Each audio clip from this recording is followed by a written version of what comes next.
las 7 de la noche en Río de Janeiro, Brasil, donde hace 2 horas cerraron las urnas en la primera vuelta de elecciones presidenciales a las que estaban convocados unos 147 millones de brasileños. Y son las 6 de la tarde en Port-de-Paix, Haití, donde un terremoto con una magnitud de 5,9 grados ha dejado por lo menos 12 muertos y 188 heridos.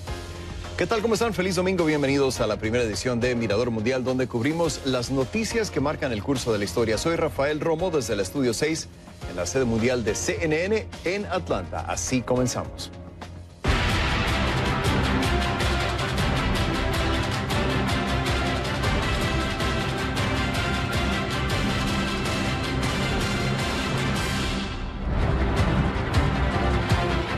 Y empezamos con Brasil, donde este domingo unos 147 millones de electores estaban convocados a votar en la primera vuelta de comicios presidenciales. Ha sido la elección más polarizada desde que Brasil regresó a la democracia hace 3 décadas. La campaña se vio marcada por el ascenso de un controversial candidato de ultraderecha, la inhabilitación del expresidente Luis Inácio Lula da Silva, quien purga una condena de 12 años por corrupción, y el escándalo de sobornos conocido como Lava Jato, que ha salpicado a los partidos políticos principales. Esto es lo que sabemos. De cara a esta primera vuelta, el ex capitán del ejército Jair Bolsonaro y el congresista Fernando Haddad encabezaban las encuestas en una contienda de 13 candidatos.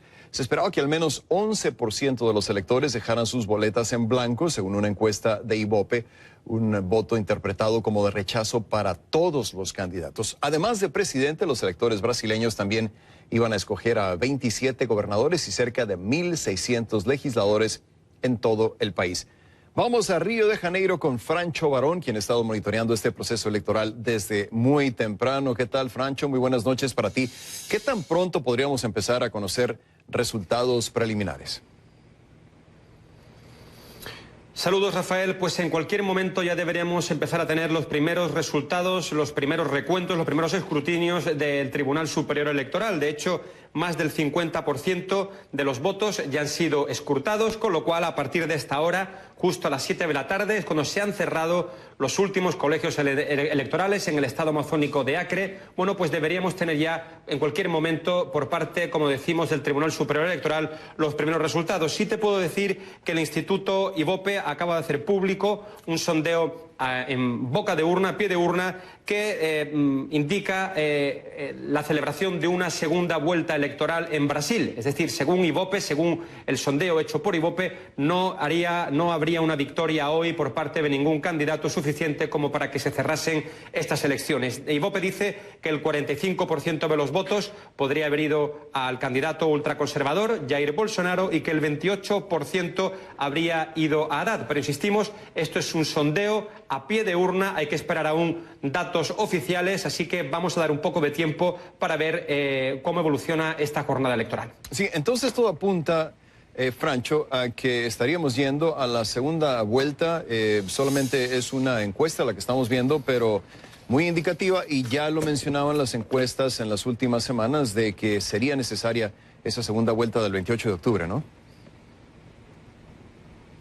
Bueno, Rafael, perdona que te interrumpa un momento. Acabamos de tener ya una actualización del Tribunal Superior Electoral que da a Bolsonaro como victorioso en esta primera vuelta con un 49% de los votos escrutados, pero todavía, como decimos, no han sido escrutados la totalidad. Es un poco más del 50%. Hay que esperar, por lo tanto, algo de tiempo para ver cómo evoluciona el conteo, el contaje de votos en el resto de los estados de Brasil, pero el dato me parece verdaderamente importante, Rafael, porque recordemos que hoy hace falta, para que alguien se alce con la victoria en primera vuelta, hacen falta el 50% de los votos útiles más 1, y en este caso, en un escrutinio preliminar, todavía hay que esperar, ya cifras oficiales del Tribunal Superior Electoral están apuntando a que Bolsonaro tendría el 49% de los votos. Así que vamos a ver, vamos a seguir esperando para ver cómo se continúan haciendo, bueno, pues el conteo de los votos en todos estos estados que sobre todo han cerrado sus urnas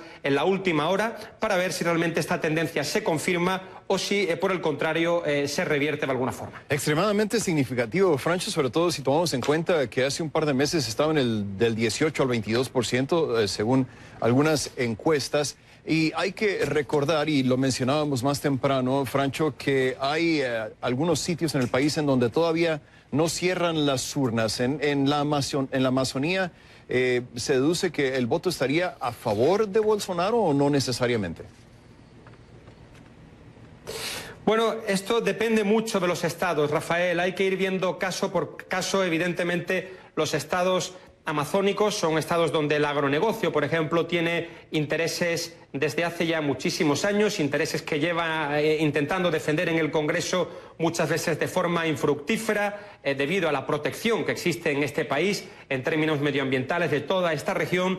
Así que los lobbies, como decimos, del mundo agropecuario son muy fuertes en algunos de estos estados amazónicos. Por ejemplo, en Acre, por ejemplo, en Roraima, donde se ha visto claramente una tendencia del crecimiento de los apoyos a Bolsonaro en las últimas semanas.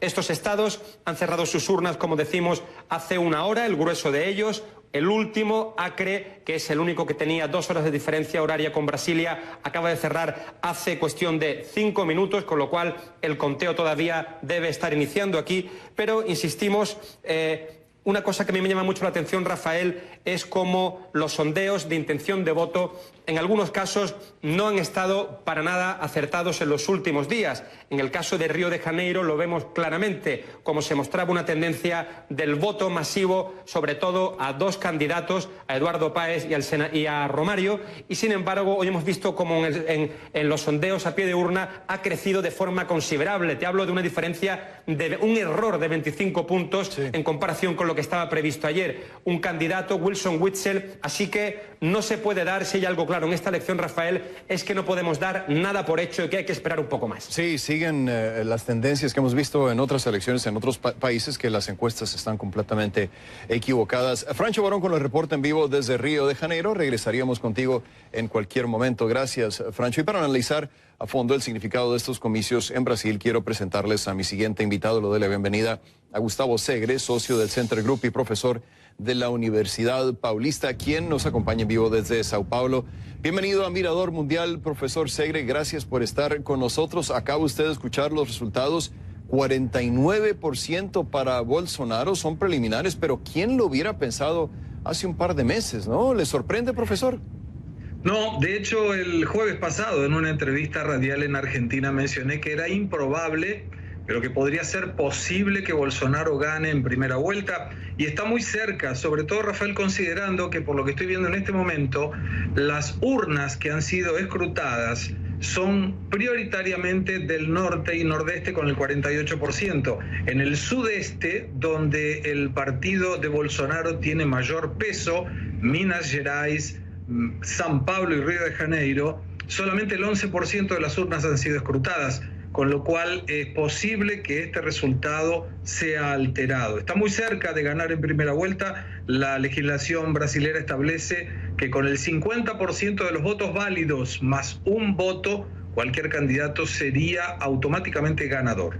Entonces, si le entiendo bien, en las zonas urbanas de Brasil, en los grandes centros urbanos, estamos hablando de Sao Paulo, en Río de Janeiro, ¿el voto tiende también a favorecerle a Bolsonaro o sería más para el lado de Fernando Haddad? No, absolutamente a Bolsonaro. Fíjate que en el sureste, como se menciona, Minas Gerais, Río de Janeiro y São Paulo, equivale al 43.3% del total del padrón electoral. Y los 3 candidatos del Partido de los Trabajadores, tanto para gobernador como para senadores, ninguno ha conseguido ser elegido. Con lo cual imaginamos, en función de los resultados parciales, tanto de gobernador como de senado, que Bolsonaro puede tener una ventaja considerable en ese cordón electoral. Se le ha comparado con Donald Trump, el presidente de Estados Unidos, también con Rodrigo Duterte, el presidente de Filipinas, una figura muy controversial, Jair Bolsonaro. ¿Qué nos dice de Brasil el hecho de que esté dentro del rango de posibilidades de imponerse en primera vuelta y ser el próximo presidente de Brasil, profesor Segre? Bueno, claramente los electores brasileños han tenido que optar por el mal menor. No se trata de buscar un candidato más o menos de acuerdo a la ideología, donde no interviene mucho el partido político y sí el pensamiento ideológico individual del candidato. Bolsonaro representa un libre mercado, representa la lucha contra la corrupción, representa una persona muy dura en el ataque a lo violento, a la delincuencia, y fundamentalmente representa una nueva política. A pesar de su discurso machista, racista y homofóbico, aparentemente, según los electores, es preferible esa posibilidad que el regreso del Partido de los Trabajadores, que está tan comprometido con casos de la corrupción y que inclusive tiene a su líder, Lula da Silva, preso desde el día 7 de abril de este año. ¿Qué tan importante fue el factor cualquiera menos Lula, que supongo que repercutió en el voto sobre o contra Fernando Haddad en estos comicios, profesor? Bueno, de hecho, el otro candidato de la izquierda, que es Ciro Gómez, ha tenido, a la luz de lo que se ve hasta ahora, 12.17%. Era la opción de la izquierda sin ser el Partido de los Trabajadores, y si uno evalúa que el propio Lula había dicho que la justicia se haría a través de las urnas y del voto popular, lo cierto es que grande parte del electorado brasilero entiende que el Partido de los Trabajadores y esa modalidad ideológica muy hacia la izquierda está terminada en este país. Entonces, las próximas horas van a ser definitivas. ¿Tendría por ley Brasil que dar un candidato hoy mismo, profesor, o no necesariamente? No, no necesariamente. Todo depende de cómo sea el resultado final. Si Bolsonaro llega a tener el 50,01%, ya será elegido candidato electo como presidente de la República. Si no consigue esa situación, irá a segundo turno el día 28 de octubre con el segundo colocado, que hasta ahora, y seguramente así quede, será Fernando Haddad del Partido de los Trabajadores. Lo cierto es que con un porcentaje tan elevado, las chances de ganar en segunda vuelta también asumen, porque sin ninguna duda sería el piso electoral que Bolsonaro tendría para otra contienda en balotaje. Definitivamente. Le agradezco, profesor Gustavo Segre, socio del Center Group y también de la Universidad Paulista, que ha estado con nosotros desde Sao Paulo. Gracias por su perspectiva. Buenas noches. Muy buenas noches. Y este es el primer tema del programa, cualquiera menos Bolsonaro, cualquiera menos Haddad. ¿Qué refleja el rechazo contra los dos candidatos presidenciales que encabezan las encuestas en Brasil y este resultado preliminar del que hablamos, en el que se podría imponer Jair Bolsonaro en primera vuelta? Envíame tus comentarios y opiniones a mi cuenta en Twitter, @RafaelRomosCNN, con la etiqueta numeral Mirador Brasil. El caso de Brasil, donde los dos extremos políticos parecen ser las únicas opciones viables, es el último caso de una corriente que va en contra de la clase dirigente o establishment, como se le conoce en inglés. La izquierda se impuso por primera vez, para mencionar un ejemplo, en México en julio con la victoria de Andrés Manuel López Obrador. En Costa Rica, aunque no ganó, el candidato cristiano evangélico de derecha, Fabricio Alvarado, pasó a segunda vuelta, en la que perdió contra el actual presidente Carlos Alvarado Quesada. Recordemos también el caso de Colombia, donde un ex guerrillero de izquierda convertido en político también dio la batalla antes de perder en la segunda vuelta ante Iván Duque. De lo anterior también se deduce que el populismo sigue vivito y coleando en la región, a pesar de los nefastos resultados que ha tenido en países como Venezuela. Y al volver a Mirador Mundial, vuelve a temblar